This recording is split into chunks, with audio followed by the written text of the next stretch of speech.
Hey, Northside, and welcome to Yes Session 5, a communal yes.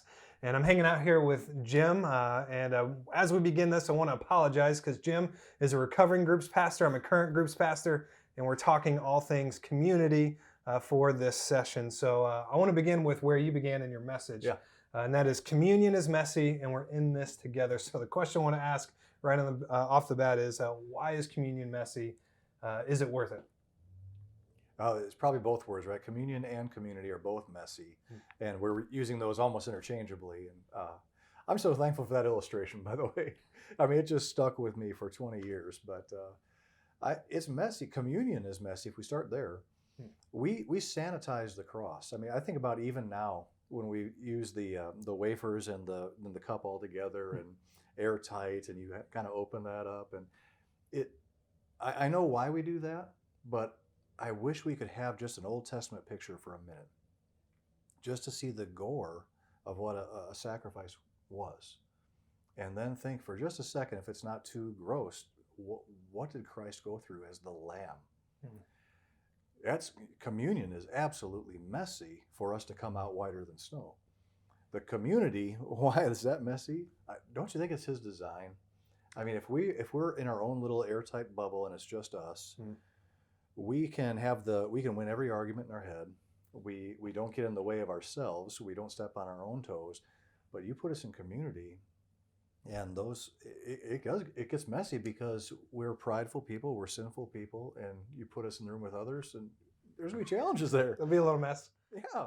So we were just talking about this right before, and this week as I was just praying over and looking at this, I came across a passage that has just stuck with me. It's from the Wisdom of Solomon.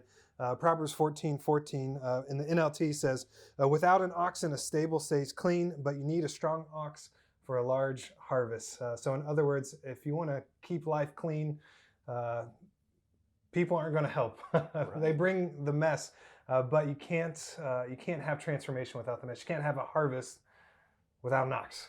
Absolutely. Yeah, and people often say, I would love the church if it wasn't for the people. You know, I would love this if it wasn't for the people. Yeah. But the truth is, the church is the people. And, you know, with all of our imperfections, that's what somehow, this is amazing, that somehow God sees His bride, which is the church, and He finds her absolutely beautiful. And He's jealous for her. And we see the flaws in people that parked in our spot, that got in our way, that didn't like the song or didn't sing the song, the one that we wanted. And oh gosh, there's a lot to say there, but the Lord looks at His bride and says, she's gorgeous. Yeah. Oh yeah. Yeah. Well, I think that's so amazing. I mean, about who Jesus was, because the disciples are a picture perfect definition of messy. Yeah. Just the many things the headaches that they caused in the life of Jesus. And even as you look into the New Testament, as Paul wrote letters to all these churches, most of those letters were correcting the messes that were going on in those churches, in those communities. So absolutely, there's a pastor friend, if I can remember right, a quote from them was, messes are incubators for miracles. That you have to have the mess in order for the miracle to happen, or you wouldn't know it was a miracle in the first place. That goes right with your Proverbs quote. Yep. Yeah, absolutely. Exactly. All right. Tonight we were talking love God, love others. Mark 12, the Shema from Deuteronomy. So it's a passage that we've heard it probably a lot if you've been around church, the whole foundation of love God with all that you are. But in this moment, why was this so important as Jesus kind of put these things together? That's a great question. I wish I was a better Old Testament scholar, but I know that it's Leviticus 19, verse 18, I believe, where we see the idea of loving one another as a command. And we see the Shema, which is so highly elevated as the prayer.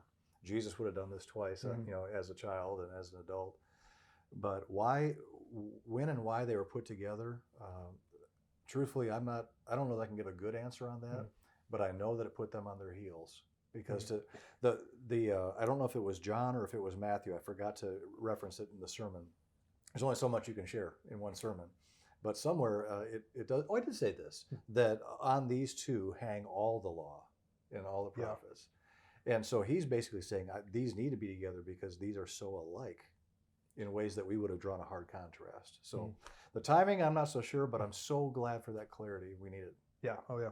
Yeah. Which kind of brings us to the next thing is that as you do love God and love others, I think one of my favorite quotes from Andy Stanley, when he's talking about the church, he said the primary activity of the church was one anothering one another. Yeah. And in the message, you listed out, I mean, there's 59 one another passages, and I know like 10 or 15 you mentioned in the sermon. But again, bringing it back, why are the one another passages so important to community and communion?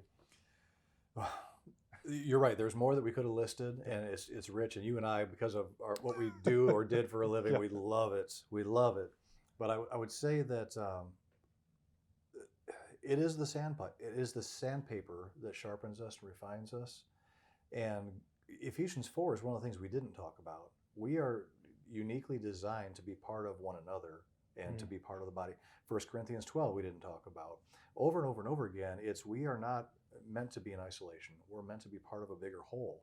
Collectively, we're the bride, and we need that.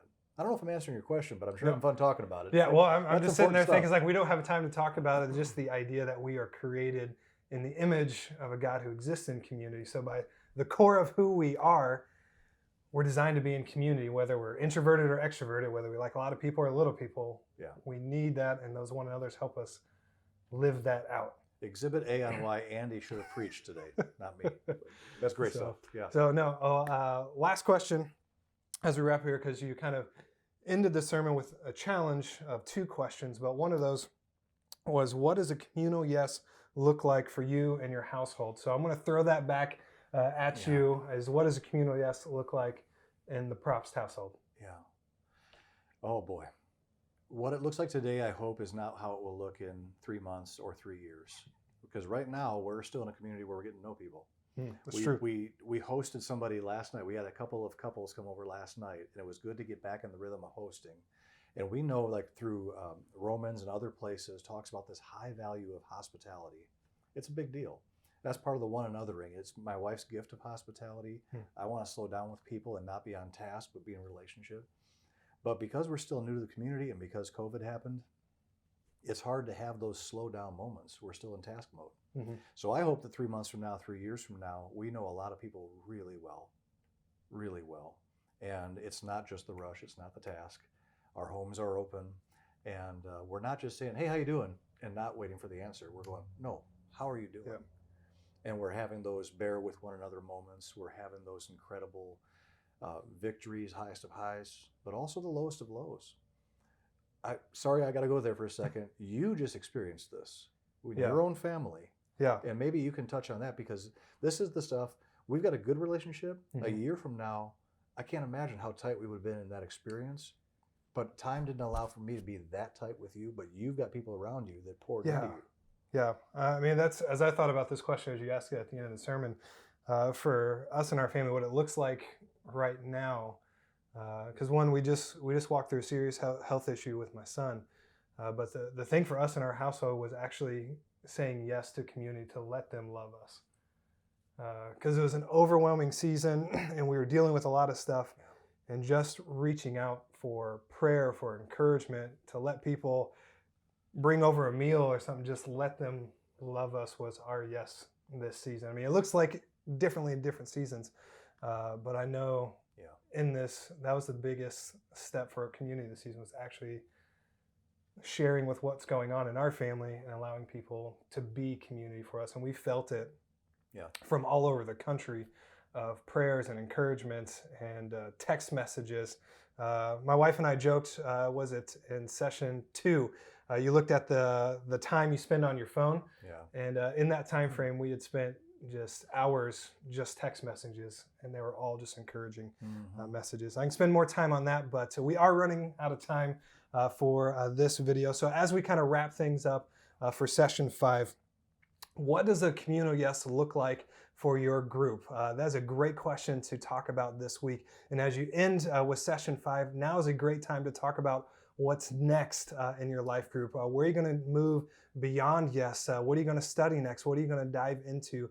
Because that's a big piece to taking that step into a communal yes. So we'll see you guys next time for session 6.